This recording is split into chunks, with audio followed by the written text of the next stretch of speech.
This video covers esports and game development starting in 1999 to last week. Super cool. Watch. Highly recommended, boys.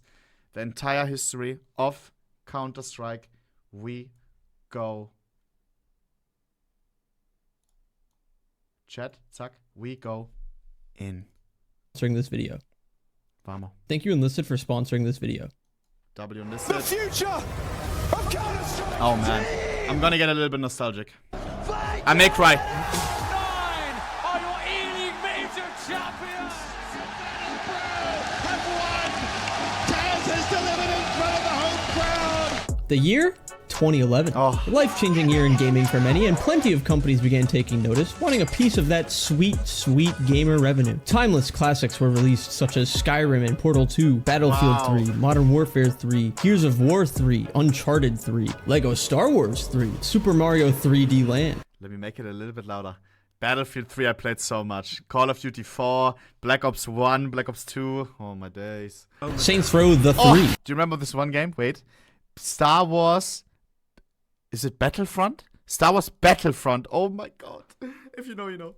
And Cars 2, the video game, which was somehow released 3 days before Cars 2, the movie. But as you and I were busy playing these games that would alter the trajectory of our lives forever, one community remained virtually unfazed through it all. Counter-Strike. You see, Counter-Strike players are stubborn. They always have been. And way back when, their stubbornness put them into a very unique situation at the time. 2 different titles saw this community of hardcore competitive gamers divided into 2 separate factions. The tried and true original Counter-Strike 1.6 and the new and improved Counter-Strike Source. You could literally tell one of these former players today which one you like, and they'd still give you an incredibly structured rundown on why your preference was wrong. Despite these games being from the same franchise, there were clear distinctions between the two, aside from 1.6 looking like it could be played on an iPad mini. Depending on who you ask, they'd usually say that Source was buggy and unpolished, a silly game not designed for true competitive play, while 1.6 is outdated and clunky, and that those players need to get with the times. This battle between old and new had raged amongst themselves for nearly 7 years after the release of Source, until in 2011 when a third ripple began to unfold that was about to change everything.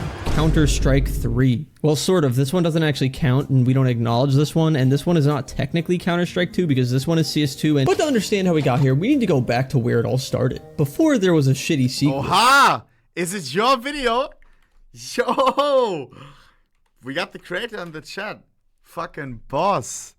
Hey, I'm fucking sitting back relaxing. I already enjoy it. Let's fucking go. Before there was Counter-Strike Condition Zero. We need to go back to the 90s, where a student attending college in Canada went by the name Gooseman. Gooseman began modding Quake in his first year of college when he met a man named Jess Cliff, and together they came up with this idea for a mod on the original Half-Life called Counter-Strike. Cliff would be most remembered for his role as the voice of the announcer and also getting catfished on an 18+ forum. When Gooseman was in the middle of his senior year, he spent 20 hours a week creating this mod and in 1999 released what would essentially be Counter-Strike Beta 1.0. At this point, Counter-Strike was only hostage rescue, which goes to show how good it was for people.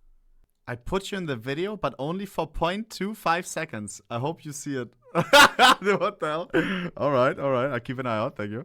People to actually be playing that game mode. However, when Counter-Strike Beta 4.0 saw the introduction of bomb defusal, the developers of Half-Life noticed how successful the game was becoming and began assisting with the game's development until deciding to buy the rights to Counter-Strike and hiring both Gooseman and Cliff in the process. And then on November 9th, 2000, Counter-Strike 1.0 was officially released for Windows. Also on this exact day in history, some French kid named Matthew was born. In 2000, Quake was still the main event at CPL, and Counter-Strike had a $15,000 prize pool as a side event. A year later, in 2001, Counter-Strike had already increased to a $150,000 prize pool and took over as the main event in CPL. Keep in mind, this was the same year that I was born, so after inflation, the prize pool would be around $264,000, which is an insane amount of money to be competing for in a game that was released just a year prior. Jumping forward a few years and several releases later, Valve in 2003 released Steam, which was pretty cool, I guess. Steam made it so that developers no longer had to release every update as a huge patch on their website, but could instead push out small and big updates through Steam whenever they wanted. Before Steam, every single patch from 1.0 to 1.5 had to be manually downloaded, which already took hours thanks to garbage internet speeds back then. But when thousands of players around the world are trying... Dude, I remember having 100 kilobits download.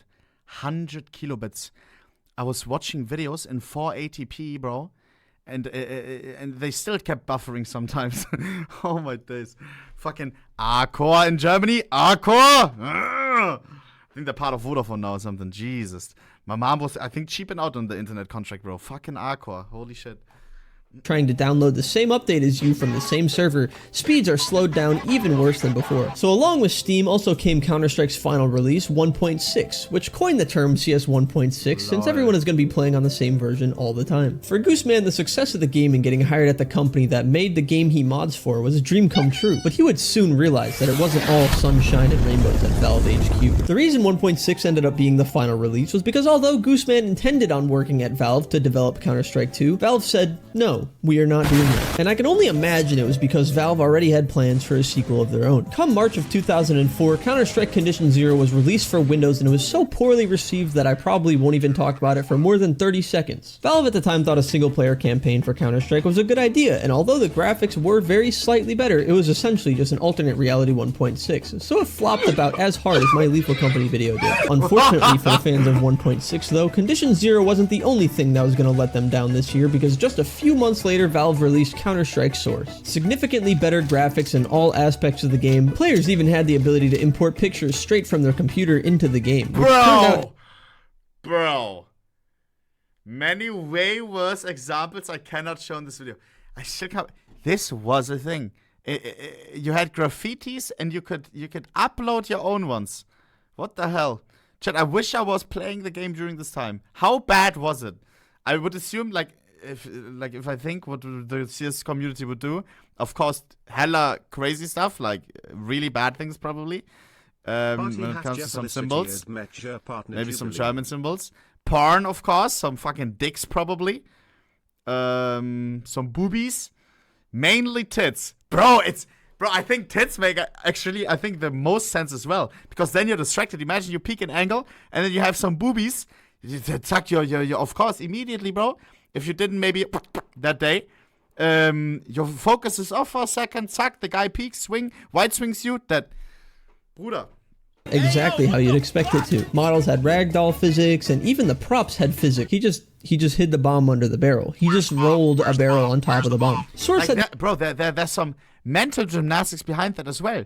Which graffiti distracts the enemy the most? I would analyze my enemies. If I see, okay, maybe there's some people who like this, that, maybe I download, do you know how sometimes on TikTok now, people invade a live stream and then they take their profile picture. I would maybe download some enemies' profile picture, they peek and they're like, that's me. Bruder, zack. And then they think like, oh, did I get hacked? Bruder. The exact same ideas as 1.6. However, I wish we still had this. Competitively, the game was just executed poorly. What the Wikipedia won't tell you about reception and competitive divide is that holy shit did nearly everyone hate it. There wasn't just some criticism, there was a much larger part of the community who refused to play it at all. 1.6 had better movement, spray mechanics, sounds, and physics, not to mention most people who play 1.6 didn't have good enough computers to run Source, especially players in less fortunate countries. As an example of how out of touch Valve was at the time, in 2006 Source tried to introduce a system called dynamic weapon pricing, which was supposed to change the price of weapons and equipment every week based on how frequently they were bought. For examples, SMGs like the MAC-10 would be $140, while weapons like the Deagle would cost up to $5,000. Bro, I still can't believe that this was a thing, bro.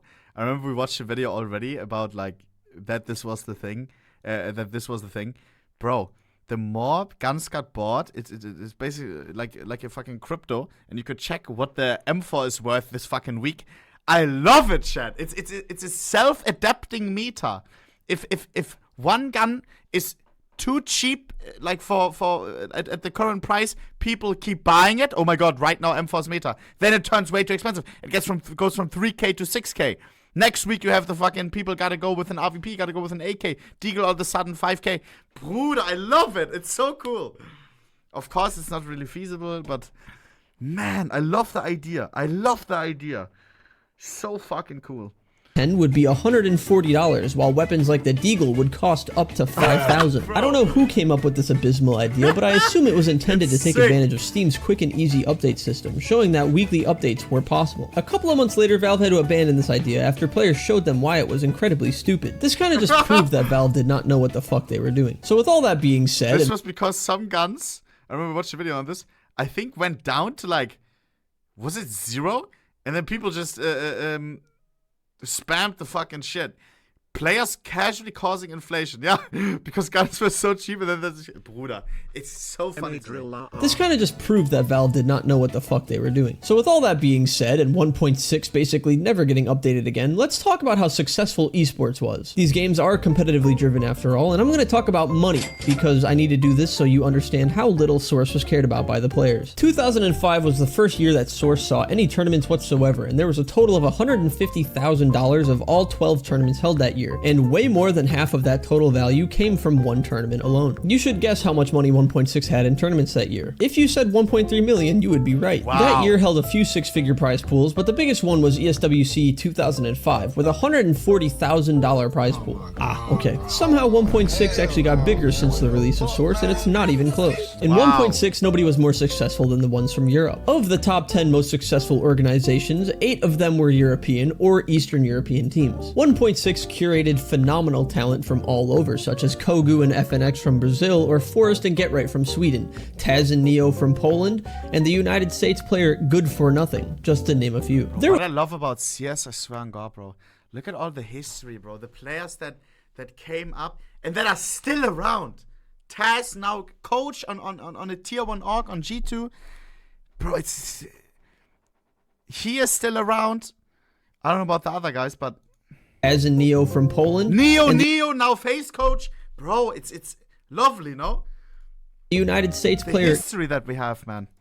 Good for Nothing, just to name a few. There was plenty of incredible talent from Source as well, and they're mostly French. Take RPK, for example, inarguably the best Source player in history, and they nicknamed this motherfucker Le Temps. Of the 56 tournaments RPK played from 2007 to 2012, he didn't win 9 of them. You didn't hear that incorrectly. He got first place in 47 of the 56 tournaments he played in. The 9 tournaments he didn't get first place in, he got second place in 8 of them and won in third place. Whenever this dude showed up to your tournament, there was an 84% chance you were losing. Several things are depressing. How? Was it the team, or was he always like, or was he as well on different teams? Bro. The dunk of fucking 2012, but for a whole year. That is insane. He was a menace. What? Pressing about this though. His success could be attributed to nobody giving a shit about Source and making him look like a god among men. But the worst part of it all is that RPK isn't even in the top 10 players who earn the most money in Source. The highest earning players all took advantage of an event called CGS and CGI, who had heavy bias towards English speaking players because it was an event owned by DirecTV. There was a UK/EU combine for that event, but guess who didn't play? The top 3 highest earning players in Source didn't even play more than 26 tournaments. The 3rd highest earning player in Source history only played 4 tournaments and made more money than literally everybody else. Jesus. 1 million prize pool. Sorry, $1,000, $50,000. Wait, this little? Bro, there was no money back then. Most notably though, RPK wasn't even the best player to come I from thought 1 mil, 1K. But those guys will make themselves known in just a moment. So for now, let's fast forward to 2010. Year of the greatest video game of all time, Skate 3, and the start of a new decade. HLTV started to implement a rating system for top level players, which would in turn show what players had the best performance all year round. HLTV was the go-to spot for watching matches and getting news about the game and the esports scene. You can consider HLTV to be the ESPN of Counter-Strike, except better. There is truly nothing like it in all of esports. This year, though, we got an in-depth breakdown of the top 20 best players of 1.6, but not for Source players. Fuck those guys. Also, please note that there are only 2 Americans on this list. It's gonna be like that for a while. Did anything else happen this year? Well, since Source lost that industry plant DirecTV event to the 2007 housing crisis, prize pools dropped back down to normal, but technically would have peaked in 2010, but 2011. What's funny about this year is that it would have been a great year for competitive Source because they released a massive patch with balance changes and things that probably would have made players consider trying it out, but they stupidly decided to release this update only 11 days after announcing CSGO, further proving that Valve had literally no fucking idea what they're doing. I wish I could tell you about how much this update impacted the game, but I can't, because everyone at the time was probably thinking, there's a new game next year, why should I start playing Source now? So, in anticipation for the new edition of Counter-Strike, both of the competitive scenes slowed down a little bit while gearing up for the release. There was still plenty of competition, but tournaments in 1.6 dropped from 111 events to 78 in 2011. Same with Source, source going from 58 to 42. When 2012 rolls around and CSGO had an early beta, the consensus was pretty awful actually. I talked a little bit about it in my first video, but to give you an idea of what people thought at the time, the first line in the HLTV article says, "If I said the game resembles CS 1.6 more than CSS as it is right now, I would be lying, and quite frankly, even CSS feels smoother." And that one sentence honestly tells you everything you need to know about CSGO at the time. But as the game steadily improved, players continued to play 1.6 in source until the game's official release. The last 1.6 major event was in March because tournament organizers planned to make a switch to CSGO, seeing that we are now in 2012 and they are still hosting tournaments for a game that looks like it was made in 1999, because it was. There are still plenty of smaller events being held until late 2012 for both titles, but then in 2013, poof, none. All gone. CSGO released in August of 2012, and the last land in 1.6... It was CSGO where pros were so mad, no? And then it didn't want to adapt at all and said like, yo, we need to remove Molotovs and stuff. Do you remember that? Was it Nico? Bro, like, we need to remove Molotovs. When they add something new, like, directly, let's keep it the same way, lul. CS2, the smokes, people at the beginning mad as well. Bro, change a little bit. Was it Glaive? Lul. History, the ESEA Season 13 Finals, was also holding a CSGO event, in which a few losers of just made this absolutely cursed roster that just dominated the 1.6 side of the LAN. CSGO's influence over the community took over almost immediately. But before I get into any more detail, I need to talk to you about today's sponsor. Enlisted is a squad-based FPS that skillfully combines PvP with PvE combat, and is currently available for free on both PC and consoles. With over 400 unique weapons, tanks, and aircrafts, from infamous tanks like the German King Tiger to more obscure guns like the American Johnson LMG, Enlisted offers a truly massive arsenal to unlock and play around with. Be the command of your own squad of AI-controlled soldiers and lead them into some of the most intense battles of World War II and massive team fights against squads of other players. Enlisted is heavily optimized and runs on the same Dagor engine that War Thunder uses. This engine provides a lag-free experience with impressive visuals and high frame rates even on low-end machines. Fight on the side of the US, Germany, the Soviet Union, or Japan and unlock hundreds of weapons, tanks, and aircraft to customize your squads with. Vehicles in Enlisted don't have one large health bar, but actually suffer damage to their individual parts and crew instead. Well-aimed shots can cripple vehicles, take out their pilot or crew, or even detonate their own ammo for a huge explode. Is this game good? Leverage the distinctive roles and abilities of your soldiers in battle, devise strategies with your fellow squad leaders, and lead your squad to victory. And especially for those of you who have already played the game skip it? Nah. Sometimes I skip ads if it's like if I have a contradicting sponsor or like I own something contradicting. I do feel bad when I skip ads in general, or if I skip gambling sponsors. But something like this, why not? Zack, it's a good video. We watched the video, 37 minutes. Might as well, you know. It's Zack. Enlisted has recently received a huge metagame update, introducing research trees for weapons and vehicles, a matchmaker based on equipment, and various other improvements to gameplay, all developed in collaboration with the Enlisted community. You can play Enlisted for free now on PC, Xbox, or PlayStation by using my link in the description or the pinned comment down below. New players on PC will also receive a special bonus pack that includes multiple items, 4,000 silver, and experience a premium account for 3 days. The offer is only available for a limited time, so make sure not to miss it. It's good. CSGO is the best litmus test to see which game forged the better players, and it was actually cool as hell to see how fundamentally different the playstyles were between top players from these games. The ultimate crossover episode where the players among two different titles finally come together and join forces to create the best teams imaginable. It didn't even take more than a couple of days before the first super team was put together. Ninjas in Pajamas, fittingly the name of the team to win the first ever CS major, consisted of 3 of the best 1.6 players and 2 source players. This team within the first year of CSGO's release would put together an 87-0 win streak, winning 10 events in a row without dropping a single map. NIP would become a... Which is still the longest win streak in the history of Counter-Strike, and it's not even close. Second highest is what? It's like 40 or something. Not even close. 87. Legendary icon that put everyone's attention on CSGO. Bro. If you didn't swap games yet, you certainly swapped games now. One unfortunate team that had to play NIP a lot in this era was RPK's French squad Very Games, a team consisting of 5 of the best source players who would have the displeasure Young Kenny. Lul. of losing 5 times in the finals against them. But now is as good as time as ever to mention the differences between a Source player and a 1.6 player. 1.6 players tended to be more tactical and slow-paced, while Source players tended to be flashy and mechanically gifted. A good example of a 1.6 player at the time would be Get Right, an amazing player in his own ways, but uses positioning and superior game sense to catch enemies off guard or gain a slight advantage over them. An example of a Source player would be Scream, an incredibly quick and precise aimer that just kind of shits on you whenever they feel like it. Definitely a playstyle that's hard to maintain consistency with, but whenever they're playing well, they are unstoppable. Valve continue to update the game more frequently than ever, revamping maps and fixing bugs, even though the Counter-Strike players will never be happy with anything they do ever. They also added weapon skins in the arms deal update, which I'm sure I hope it's a big part of the video. Because 9, this is crucial. Skins. Let's talk about it. Won't have a global economic effect that will change the course of history as we know it. Operation Bravo came out. I caught it! 0.25 seconds, I caught it. Bro, it's still so crazy to me, chat. This is when they release skins. And look what skins we have, bro. This was their first... this was unreleased. Arms, right here, the Arms and Deals collection, top right. AKK Sergeant. Boys, it's still so crazy to me. I will say this quickly, because a lot of you all already heard this many times.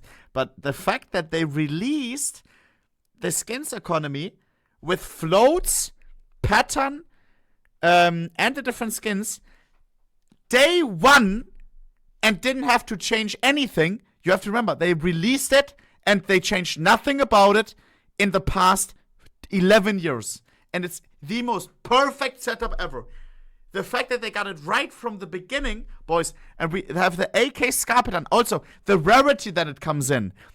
We have a couple of months ago, in 2024, 11 years after they released skins with this collection, a StatTrak Faction with AKK Sergeant 661 finally got unboxed. 11 years later.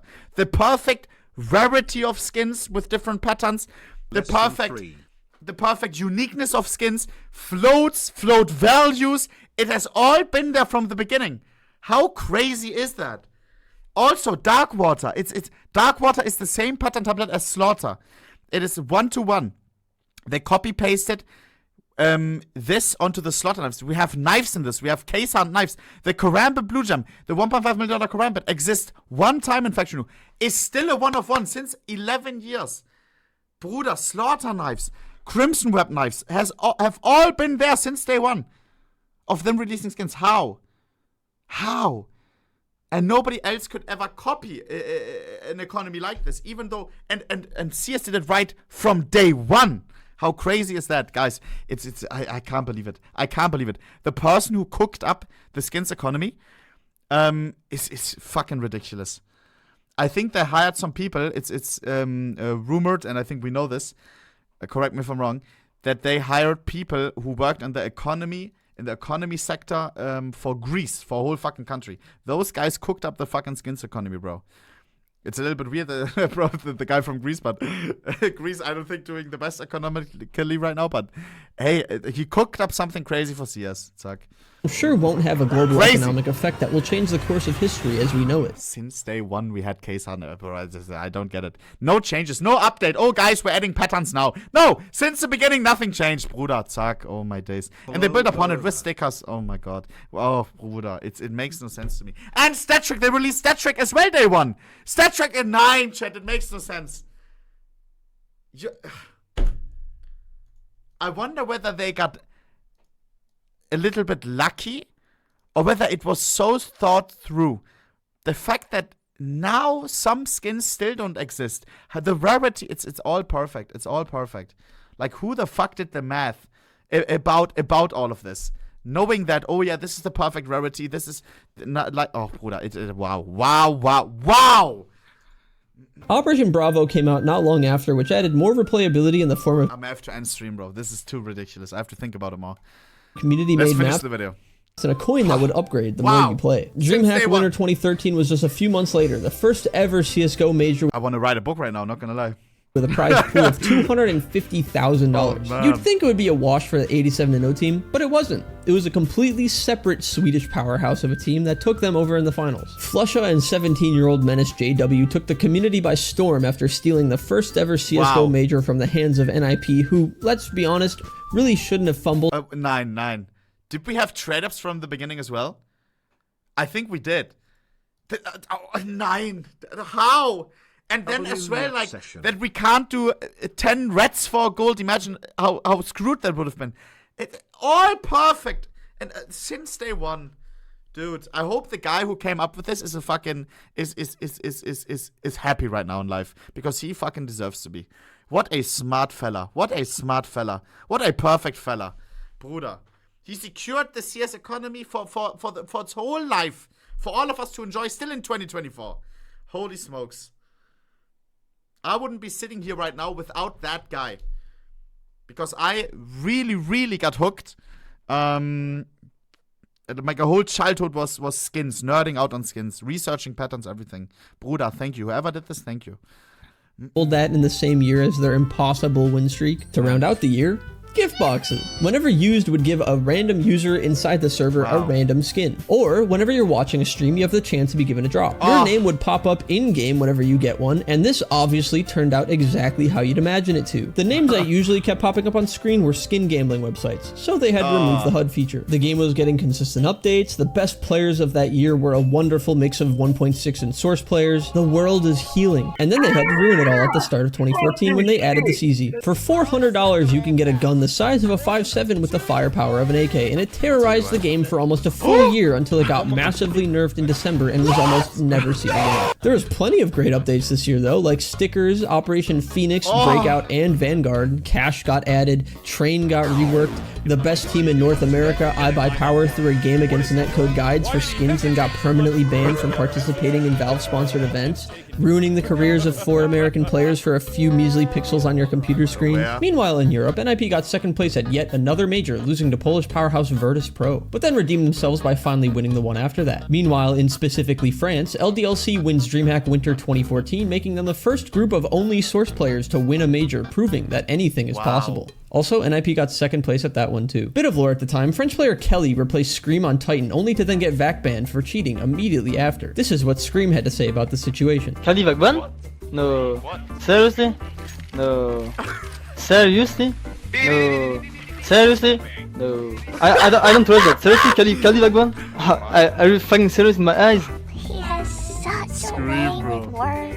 The later half of 2014 also saw Cloud9 sign a roster with North American. I'm sad that we lost stream to Valorant, bro. Low key, man.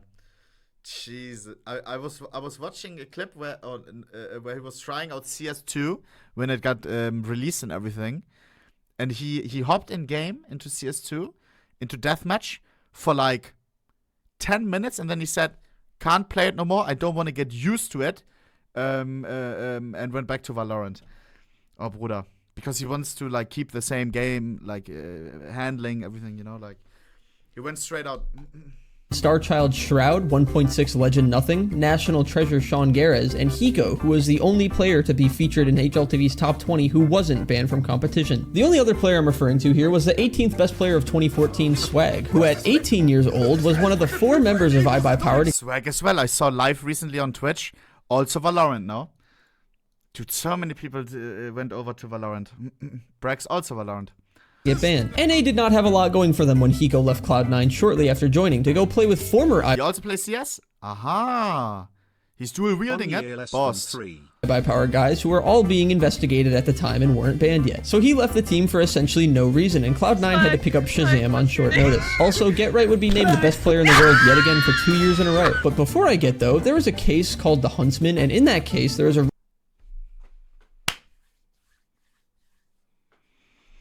Guess what was in this case? Guess what people unboxed, then sold for $5 same day, which is now worth tens of thousands. red rarity M4 called the Howl. And people had a few weeks of unboxing and spending money before Valve got hit with a copyright infringement because the guy who claimed to make the Howl actually stole the artwork for it. So Valve removed all the skins he worked on from the case, and you could still trade up to some of those items, such as the Orion if you were lucky. However, the Howl was the exception. Valve had to recreate the Howl themselves, and you could only have one if you unboxed. Bro, it looks so good. Look at the new M4 Howl. Old M4 Howl, bro. Nah, I'm happy that the guy fucking stole the art, man. We have a very, very god tier skin nowadays. And a nice story, everything. Some nice lore. The only contraband skin. Holy. Boxed it prior. Thank you for stealing some art. Sorry. To its removal from the case. Can I say that? Making it the first and only contraband item in the game. In 2015, though, more cases, another operation, and being a fan of North American Counter-Strike was a roller coaster as usual. Valve confirmed the iBuyPower throwing scandal after seeing the trade receipts showing all the players getting knives except for Skadoodle. Streams of FPL and monkass took off, which were sort of a 10-man lobby for just professional. I've never seen these logs. Guys, is it okay if I pause a little bit? Like, this is new to me. By the way, all that drama with IBP, they really did throw the match. And I bet for them on alternate accounts, so hopefully these sources this guy has doesn't lead back to me. Fuck my life. From an iPhone, like, look at this app. What? They intentionally lost a match this past week. Oh, but what did you do for something to lead back to you? Well, somehow Shazam knew about it. No clue how. But an esports reporter got the screenshots of him saying the match is fixed, etc. and posted them. I told this guy named Kad, because he had the accounts for them to use, so the only way people would know about me is if Kad told other people, which I don't think he did. They just made it so obvious in the match. Bro, this one cash clip, bro, I swear. All the players getting knives except for Skadoodle. Streams of FPL and monkass took off, which were sort of a 10-man lobby for just professional players, and this era is looked back on fondly for the amount of players we had streaming these games for fun, such as Olaf and Pasha and Scream, and more famously Shroud just existing. Shroud has always streamed more than the average player, but on top of his incredibly tame personality, he was a massive troll who had the skill to back it up, though he got a lot of shit for not showing it on LAN with Cloud9. Speaking of whom, Cloud9 picked up Skadoodle and instantly improved as a team, as well as Freakazoid, who got the whole team wearing tank tops. But then Sean Garrett had to make the hard decision to leave the team after losing to a random Kingwin squad that they should have beaten, but didn't, because they are too silly. Well, it was fun while it lasted. We saw the return and rise of Fnatic after they won 2 majors back-to-back, but there was a very significant update this year. Dude, I love this guy's editing, bro. It's also not overdone to a point where it's cringe. Like, I love it, bro. W fucking video, man. Massive nerf. Kenny S and JW were so quick with their flicks and peeks that they had to slow the op movement down enough to practically nerf them as players. Thankfully for Kenny S, though, he was still able to win a major after this change, but JW didn't get so lucky.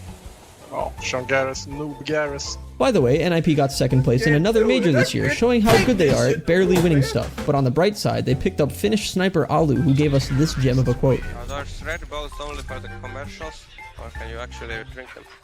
No, you can actually you can drink them. Should I push banana as well? Yeah. Push it like you will push your girlfriend. Damn. For the first time ever, Get Right wasn't the #1 player in CSGO, as OhnePixel jumped to the rankings with his ability to rifle and op at the same time. Skadoodle kept the tradition of having only one NA player in the top 20 alive by getting 20th himself. Oh, and the R8 was also added this year. Probably the biggest mistake in CS history, this pistol was a replacement to the Deagle and would one-shot enemies to the body with a slight trigger delay. I have no idea why they added this to the game, and it still doesn't make any sense because the gun was nerfed and never changed, like they refused to make it viable. Shadow Dagger knives were also added, and people like to call them butt plugs. 2016, in my opinion, was one of my favorite years of CSGO. Operation Wildfire, Nuke and Inferno reworks, Gamma cases, which included a bunch of new textures for knives like lore and Gamma Dopplers, gloves and graffiti, which is significantly less cooler than the original. That was in 2016? Dude, I swear this XQC clip, it's like it was yesterday. Now, this XQC clip, it's not from 2016, right? Lore and Gamma Dopplers, gloves and graffiti. I gotta twist it much later, I think. Which is significantly actually wasn't okay. Yeah, I was starting to lose it. So do you know sometimes this clip? Did you know that Battlefield 3 was 20 years ago, but it's just like a meme? Oh man. Less cooler than the original sprays we had in Source, but at least it's something. This year is massive for esports as well, as the majors went from being $250,000 to $1 million for each one, and the battles for these titles were incredible. This year we saw Team Liquid, who has always been sort of a number 2 NA team behind Cloud9, finally rise to the occasion with the help of Ukrainian superstar Simple. Simple at this time was around 18 years old when joining Liquid and was given the chance after Hiko stood in for the Ukrainian team Flipside, somehow becoming close friends with each other. Simple was incredibly toxic, loud, and fucking amazing at Counter-Strike, which earned him an interesting reputation in NA where he now had to live to play with Liquid. His former teammate and best 1.6 player of 2011, Markelov, said, quote, "I feel really awesome that he left because of how awful he was to play with. Simple would often get into fights on stream while playing Rank S, most famously..." Dude, Simple looked up to Markelov, no? He was like analyzing his demos and stuff, trying to learn from him, from Markelov. And then he called him. Richard Lewis mentioned mentioned that he called him just like stupid sometimes, even though he was playing with the person we kind of like learn from, you know. He just says it how it is, bro. Bruder, the absolute fucking goat, feels the game on another level, just like me. Getting into an argument with Cloud9 Freakazoid, who made fun of Simple, telling him to get a tan, and then had to go to anger management for bullying a Ukrainian kid who could barely speak English. Why you bully me? You fucking bitch, why you bully me? Everyone asking. MLG Columbus 2016 was one of the greatest tournaments of all time. NIP was constantly scrambling to find a fifth that meshed well with them and were forced to play with their coach, Threat, after Pith had visa issues and couldn't travel. If they wanted to defend their major legend status, it meant having to make it to the playoffs with a guy who hasn't played professionally in over 4 years. But somehow they pulled it off, managing to beat Mouse in a best of 3 before inevitably falling in the playoffs. But this tournament was where Simple let everybody know that he's going to be something great, single-handedly dragging Liquid to the semifinals before North America had to go and let us down yet again.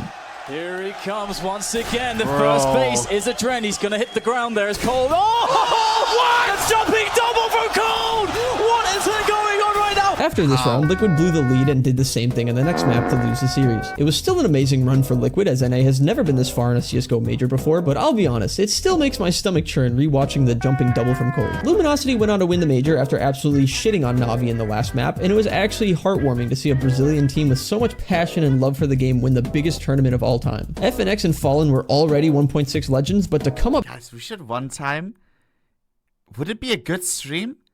Just rewatch one of those OG tournaments. Suck.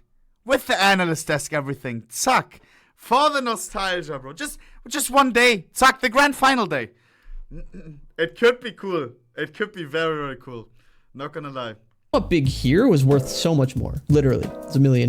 But this play from Cold Zero was so iconic that Valve immortalized the moment inside of the game, creating graffiti in the spot that it happened in. ESL 1 Cologne 2016 would be Simple's last event with Liquid, as although he just joined, he realized that he wanted to be back with his family back home. I think it's pretty uncommon that an 18-year-old moves across the planet, leaving everything behind and is just happy about it. He decided that this event was his time to shine though. Another North American miracle run was coming, and a kid from Ukraine was leading the charge. Game after game, Simple showed the world that the next generation was coming, and then he did this. He's gonna fall down again. What is this club from Simple? Are you serious? What is that? You can't do that, Simple. That's not allowed. This is not FPL. This is a major. James Bardoff, bro. Simple, I don't know. Oh my god. It was a no-scope. He didn't even... He had one button on his mouse stand. He had one button. There was no zoom. Which was just really fucked up to do to a Fnatic that was already past their prime. By the time Liquid made it to the finals and got just a whiff of winning a major, it was already over because they were playing the same team that won the last major, and it wasn't even close. Simple was burnt out after carrying the entire Prius is still mad to this day that he didn't catch that, by the way.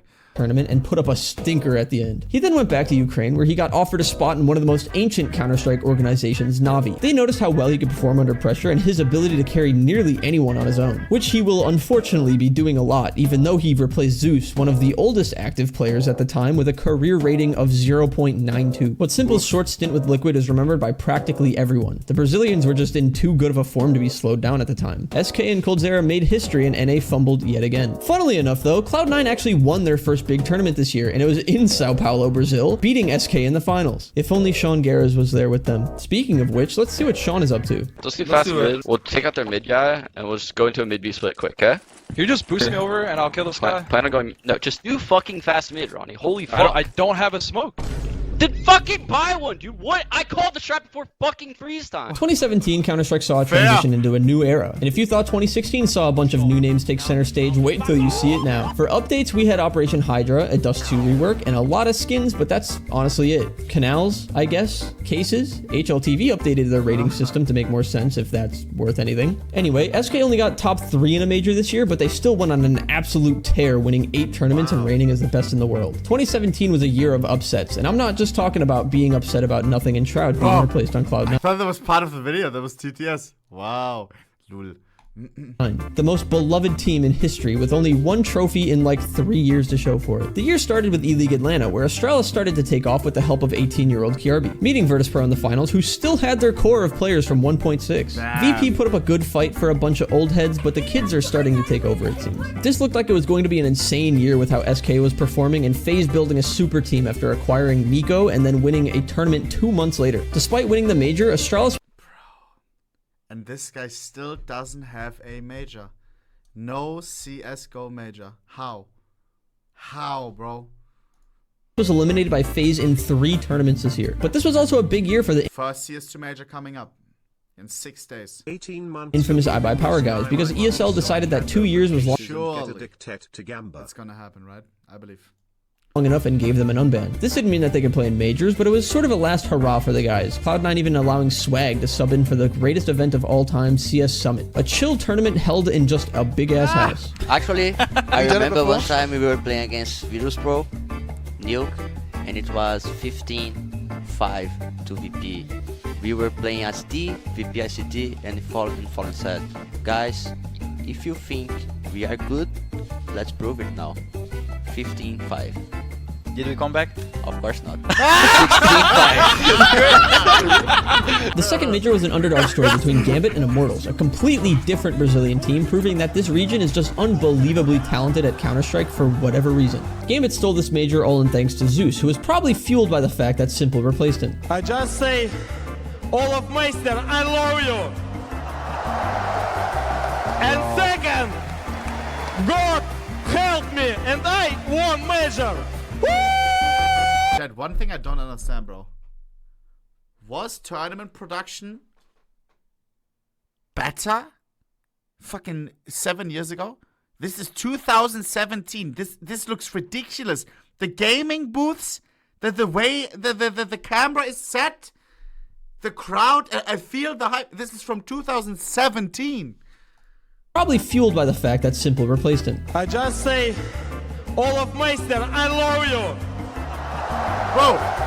And second, God help me, and I won major. This is insane. Simple, by the way, had a relatively bad year as Na'Vi tried to find out. I feel like some tournaments feel not as hype as some 2017 ones. How? The game is bigger, much bigger than back then. How? That's insane, bro. How the hell they could keep 2 oppers like Guardian and Simple at the same time. After the major, realizing they couldn't, then replacing Guardian with the same Zeus who left the team and immediately won a major, like your ex-girlfriend cheating on you and then coming back to try and get married. This obviously didn't work and Simple suffered for it. And the old guard of Counter-Strike has officially taken their final stand, with NIP having their last big tournament win in Oakland with a close 3-2 victory over FaZe. We never see these legends win anything huge ever again. So let's go to the first month of 2018 where, holy shit, Cloud9 just won a major. Cloud9 sets the push up. Oh, it's happened! They made it work! Cloud9! Tarek major. Are your E-League major champions! I thought this team was dead in the water, but I guess Shroud and nothing really were the problem. After an absolutely insane underdog run at E-League Boston, playing in front of a home crowd, Tarek and Rush were the best 2 things that could have ever happened to this team. Winning what could only be described as an impossible comeback against what was considered to be the scariest team in the history of Counter-Strike. C9 were down 0-2 in the group stage, then won 3 series in a row, played G2 in their prime, SK, who had 3 guys in the top 6 players of last year, and then FaZe. Wow. No team has ever had more firepower than FaZe, with Nico, Guardian, and OhnePixel, 3 players who were considered to be the top 3 in the world at some point. Yet somehow, out of pure adrenaline and hamburgers, NACS won their first ever and only major championship. Also this year, Bully Hunters, a website where you could call good players to join your game and then shit on the guys being mean to you. I think they should bring this back. Oh god, and Danger Zone. Yeah, CSGO Battle Royale was a thing at some point. This was a big deal when it came out, but it got neglected and only a few people cared after a while, even though it was pretty cool to see what people could do with it. I still don't understand. PUBG was the biggest hype ever. Everyone cared about battle royales, right? Fortnite, we had Realm Royale. We had all these battle royales coming out of nowhere. Because it was this shit, Warzone. CS had their own spin on it. They saw it was popular. They made their own thing. Already has a big fan base. Just needs to get them over a little bit. I swear, Danger Zone, it was so much fun. So much fun. Every time, I said this before, every time I get I got a friend who never tried Danger Zone before, I got them to play it with me. They said, let's play one more. 9, we need to keep going until we win. One more. And they got addicted to it, bro. Every time. I swear it's just people never tried it. But, bro, I don't know. Every time I got people into it, they got addicted to it. Every time. How was this not more popular? Got neglected and only a few people cared after. I still hope that in CS2 they do the right thing. We need proximity voice chat. We already have everyone on a VC. Everyone has their keybind for voice chat. It is the most given thing already in CS, right? Imagine proximity voice chat, what it does to you when someone comes with a bump mine, starts screaming. Oh, Bruder, the potential. Maybe some more players with Source 2 is probably possible, bigger maps. But then again, the cheater problem. Imagine one cheater in a Danger Zone lobby. GG. A while, even though it was pretty cool to see what people could do with it. After Cloud9's Miracle Run, they fell apart, quite literally only playing good in just that major out of the entire year. Skadoodle retired, and then they lost Stewie and Tarek, who went to MIBR to play with the Brazilian SK lineup. And then Cloud9 picked up Flusha from Fnatic and Kiyoshima, who was in that old LDLC lineup, and the Envious lineup that both won majors. Yeah, this shit is cursed. Speaking of European CS, Astralis won the second major in 2018, and Simple went on a redemption arc, coming in at second in the major and winning a few massive tournaments that year, absolutely dominating the competition by himself and not even making it close. Simple averaged a 1.33 rating that year, finally claiming his spot as the best player in the world. Virtus Pro also finally broke up that core of players that have been playing together since 2011 because the results have just been pretty bad for a while. A very sad moment for CS fans as they were the oldest team still around, a bunch of OGs sticking it out together, finally being torn apart by what was rumored to be a Mercedes given to Taz. Forrest and GetRight are still kicking it in NIP, by the way. It's just that Forrest is actually taking the spotlight most of the time. The game saw almost no real meaningful updates. There was an MP5. Wait, what? Like another orc said he gets a Mercedes if he joins them or what? And then no shot. No?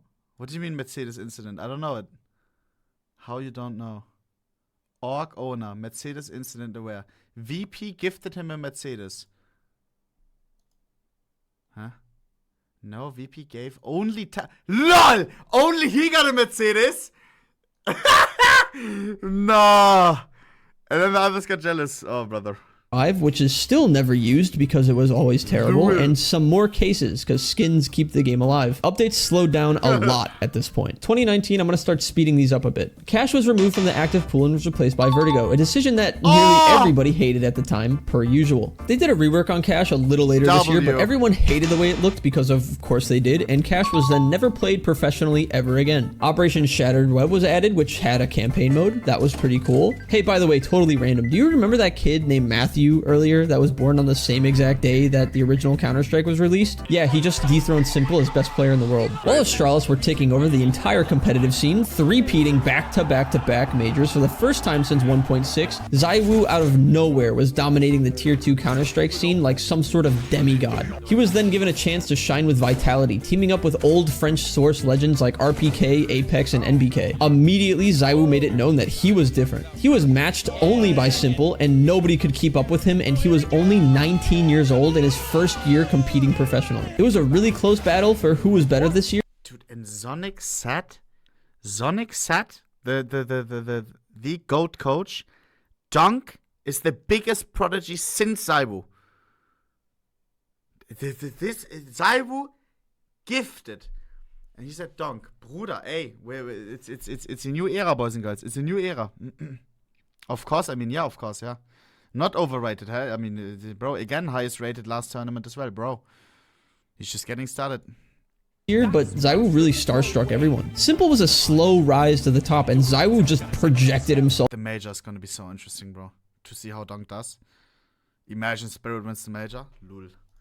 Up there like the game was just easier for him. The community dubbed him the chosen one since he perfectly shares a birthday with Counter-Strike. Also this year, Team Liquid found their form. NA was finally winning competitions and Liquid was dominating after the addition of Stewie 2K. Liquid won IEM Sydney, and then from June to July 21st, they won every single tournament they played in, earning them an Intel Grand Slam, which was an $1 million prize for winning 4 events within a 10-event window. 3 players from Team Liquid were in the top 10 players this year, with Elige leading them at number 4. But after winning 6 events in a row, it was time for the major, where they immediately exited in the playoffs thanks to Astralis. Ignoring the fact that Astralis eliminated Liquid from 7 tournaments over the last year, this bout of inconsistency is only achievable by a North American team, and it's honestly what we've come to expect at this point. Liquid was not the same team again after this point, and even though they tried to keep the same players, it just didn't work because losing to Astralis was just inevitable and demoralizing. It's also worth mentioning that Astralis' device was a top 5 player in the world for 5 years straight, and he was gonna make it number 6 because 2020 just didn't exist. We had this global pandemic that was called the coronavirus or something, and it literally wiped every offline event from happening. This year also had no updates, and people were getting a little sick of it. So when a game called Valorant came out with the expressed purpose of competing against Counter-Strike, everyone thought that Counter-Strike was gonna die. Valorant did actually steal a lot of players from Counter-Strike though. Many of the longtime pros of CS made the switch, most famously Scream, but a lot of the young— Bro, chat, one thing that I completely forgot about, bro. Even I remember watching these fucking Twitch channels trying to get early access, trying to get a drop. Lul. And then I got the drop and I never played it.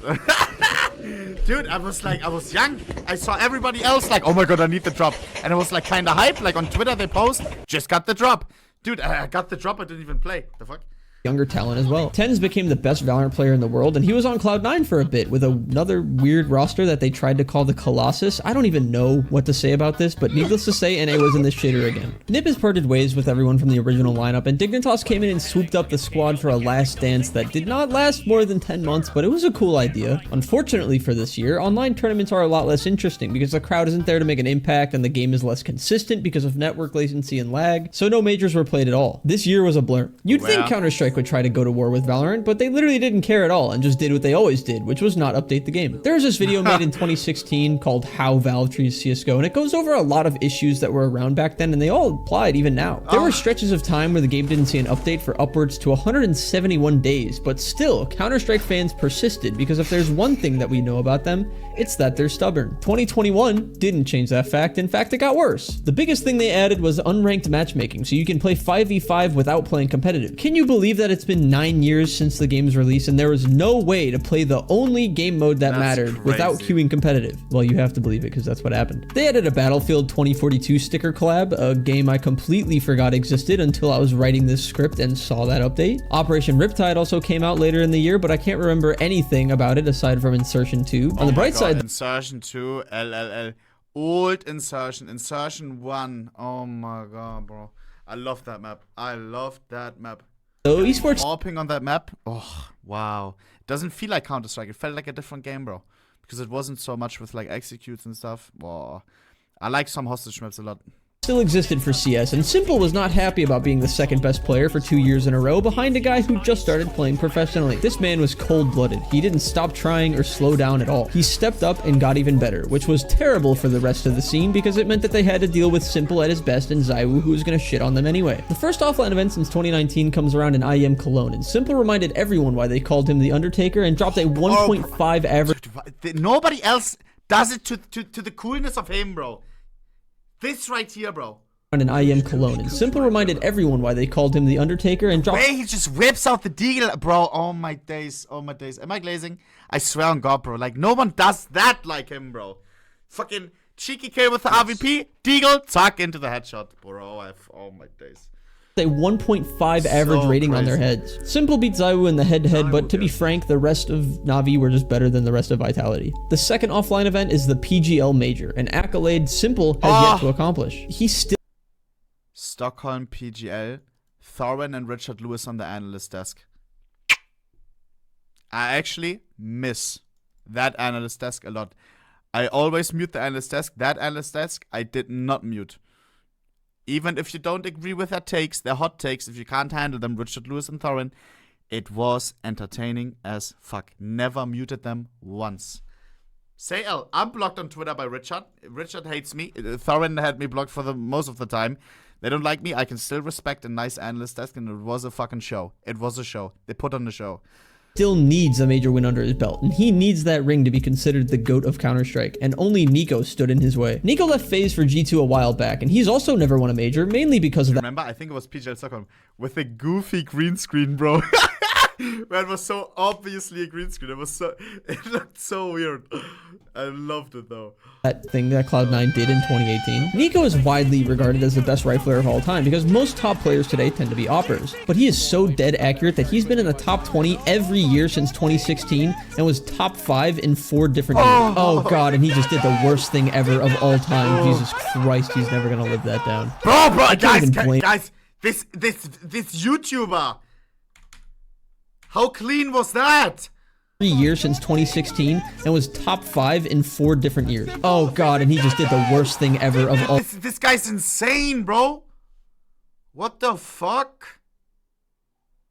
That is perfect. That is art, that editing. Jesus, boys, I will share the link right fucking now and then at the end again. Leave him some love, drop some fucking subs, put the bell fucking on, pang. That is insane, what a fucking video. Bruder, I can't believe it. All time, Jesus Christ, he's never gonna live that down.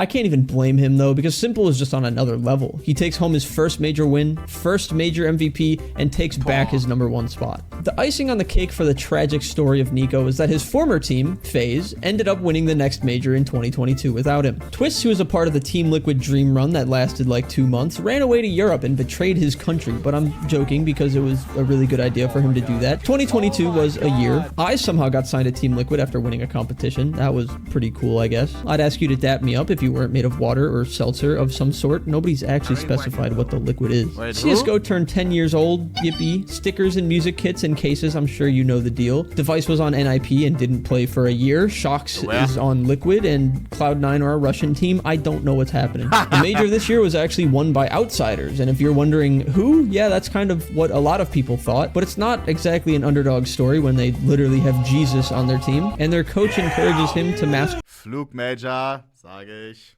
Bait before games. Alright. Team Brazil and Team Sweden were the show match because the major was in Rio and it was the full LG SK lineup that won back-to-back majors versus a bunch of 30-year-old Swedish players and Kerrigan, who is Danish but also 30. Literally Hydrogen Bomb versus Coughing Baby. Out of pocket for that shit.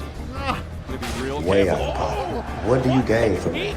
Simple and Zyru. Oh my god, I think I put a bet on this game with Nikita, no? Brazil versus Sweden. We always do bets on the show match. Nikita and I just like some gifted subs between friends. And did he pick Brazil or me? It was the most try-hard show match ever. Ever. Usually you see like a Zeus, maybe a PP Bison, right? Usually. You go for knives. Sometimes you type in chat, yo, let's go knife 5v5. Bro, it was they have a double RP setup. Guys, it was the most try-hard show match ever. Holy smokes. Nikita had a bet on Brazil. Really? I thought it was me. Bro, one of us was hella mad by how fucking seriously this was. Bro, Jesus. Brazil try-harded to the max.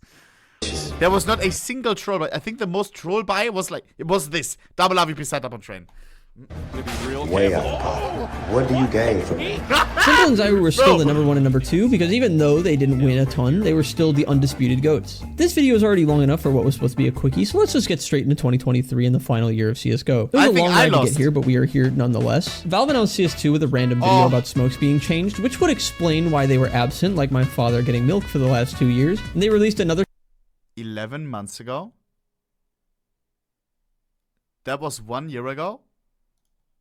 Site first playing on top of you have been more mixed up than Team Sweden. Excuse me, underneath it. Odie, we're friends. I can give you like, what was it? 5% discount? To peek off contact, watching high rep. Now he's exposed.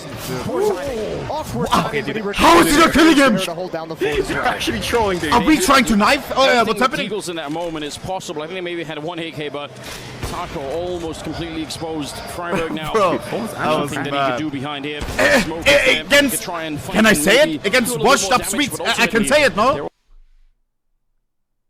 Whoa. That's not me. That's AI. Guys, I was actually mad though, bro. Like, it's 9-1. You're about to finish the game, and you have not a single troll weapon in a show match. You're playing for nothing. A PP Bison, give us some pistols. A scout, maybe auto sniper. Double RVP setup, AKM4. And they execute. Nah, bro, nah. They're not 4v1. It's still no knife anything. I'm not toxic when I say it. This is a lockdown. What? Dude, you know Gertrude. How can you see him? It's not toxic if it's. Like, why is he tryharding? Alright, establishes a little bit of That's not toxic. Oh, man. Well. Their case with it, because of course they did. And the major was a doozy. It was pretty toxic. I lost 500, I think. Oh, well. And I say doozy not just because it's a stupid word, but because it was. It took place in Paris, and the champion stage was full of a bunch of underdog teams hungry for their first title. An epic note to end CSGO. Oh. But the chosen one wasn't going to let down his home country in the last major of CSGO's history. So in a story that's as fitting as it is poetic, like a script that was meant to be played, ZywOo takes home his first ever major championship and the MVP to go along with it. It's a really nice way to go out. It almost feels like it was meant to be. And the best trophy of all Counter-Strike tournaments, the CAM trophy, the trophy, boss. To go out. It almost feels like it was meant to be. Simple did. I remember when Blast did a tweet, and they asked like, "Yo guys, we're trying to figure out the trophy for the last CSGO major," and they made a post like, they just asked about 2 different colorways. It was like either.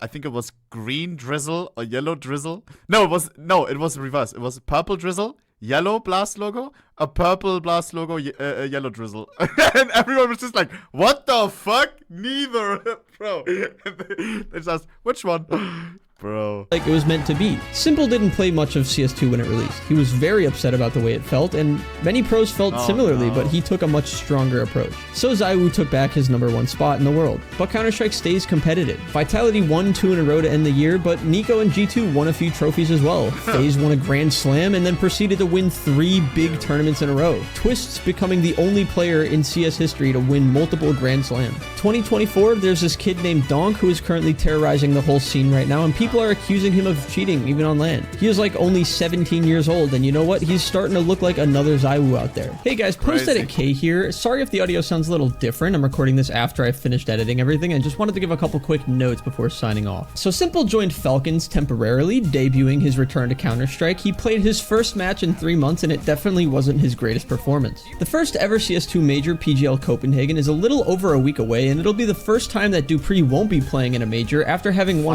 5 of them, more than anybody else in history. Donk is continuing his generational stretch of individual dominance, and ZywOo is still ZywOo. Obviously in this video I missed a lot of interesting things, players, events, probably a few updates, and maybe even got a couple of things wrong as well. If you noticed something that I didn't, call me out on it in the comments below, or just give your suggestions and I'll make future videos covering He's actually good at the game as well, what the hell? Everything important that I missed. Also, huge thanks to the people over at Enlisted for sponsoring this video. Don't forget to use my link in the description or the pinned comment down below and play it for free on PC, PlayStation, or Xbox now. New PC players will still receive a special bonus pack that includes multiple items, in-game currency, and premium account time. Thank you for clicking on my video instead of all the other videos. You should check out my previous videos, as I do have more Counter-Strike stuff and a variety of other... Nah, guys, show him some love now, bro, now. Yeah, last video on Lethal Company, bro. Holy smokes, what a video. Dude, and so... He knows, like, he knows it all. This was a perfect video. He's not just waffling. 9. Perfect research. And as well, talked with passion like a king. As if he, watched all of these things and probably did. Holy, he has an HLV profile. He's an old pro. What the hell? Bro, insane. Guys, drop some fucking subs right fucking now. And pop the bell. Holy smokes. Insane video. Insane, bro. This will be, you already know, inshallah, 1 million views. Basically, the entire Counter-Strike history. Is that the best title? Basically, the entire history. Because, of course, this is the video that everybody always references in these. Entire history. about the world. I think you may have to change title, no? Wait. View count. History of the entire world, I guess. Wouldn't it be better? History of the entire history of Counter-Strike. I don't know. Nah, it is perfect title. I don't know about the basically though. Other things if you're into Good that. video. I'd appreciate you subscribing, but Great it's video. not mandatory. I just appreciate you being here. So again, thanks for watching. And peace. Guys, I'm a YouTuber as well. What do you mean question mark? I have some input on this, on a good title and stuff. I made all of my videos myself a long time ago. I was starting to think, but basically I don't think it makes sense. Didn't Arrow as well make a video like this? Arrow